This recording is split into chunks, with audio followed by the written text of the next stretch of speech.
Welcome to Positive Atheism English channel. Today I am going to continue the article People's Participation and Voluntary Effort, the Only Way to Rapid Progress, written by V.M. Tarkunde, a prominent Indian lawyer and civil rights activist. Difference of opinion.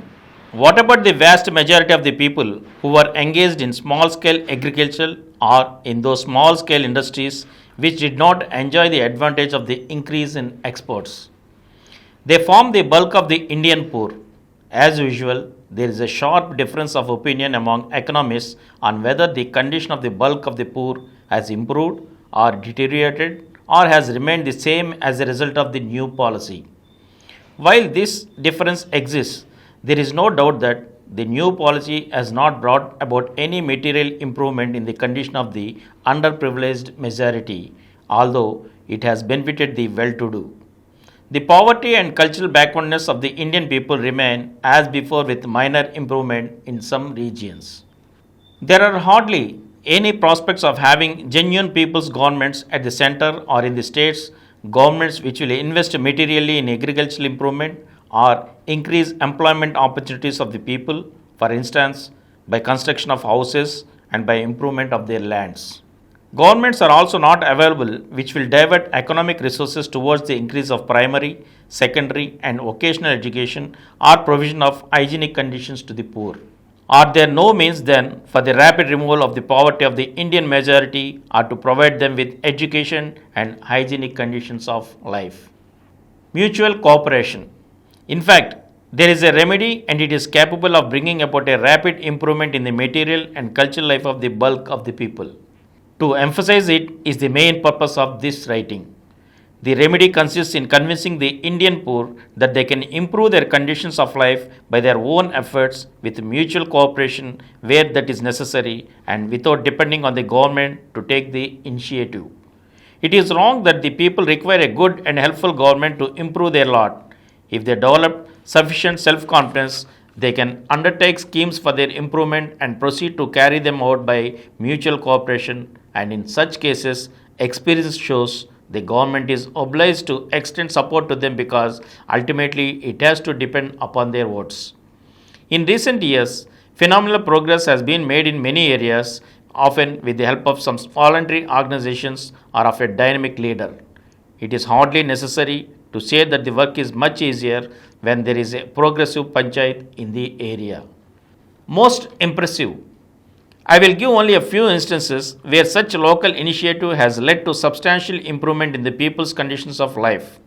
In Maharashtra, the initiative was taken by Dr. Hazare, Mr. Mohan Dharia, former Union Minister, and several others, and the response received by them initially from the people and to some extent subsequently by the government has been most impressive.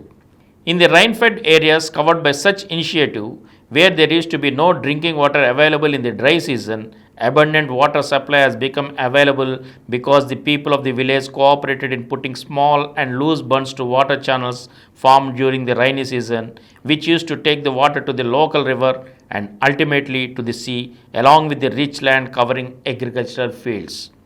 The bunding of the water had the result of the water going underground and feeding the local wells. This increases the supply of water not only for drinking but also for irrigation.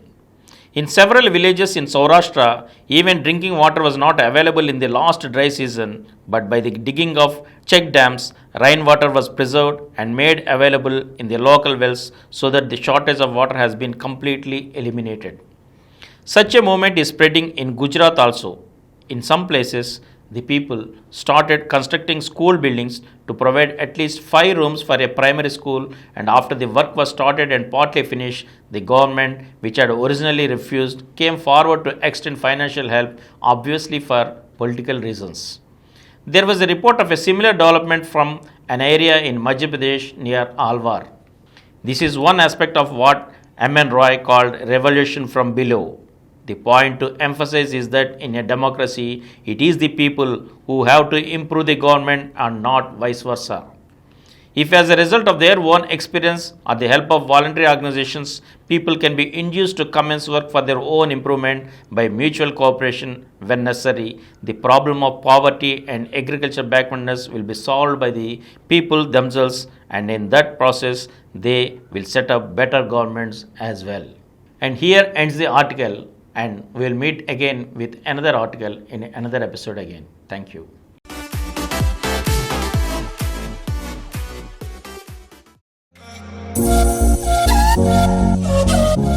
For more videos, please subscribe to this channel Positive Atheism and activate the bell icon. Please download Samaram multi-channel app and watch your favorite channels from your mobile. App available on Google Play Store and subscribe to the channels.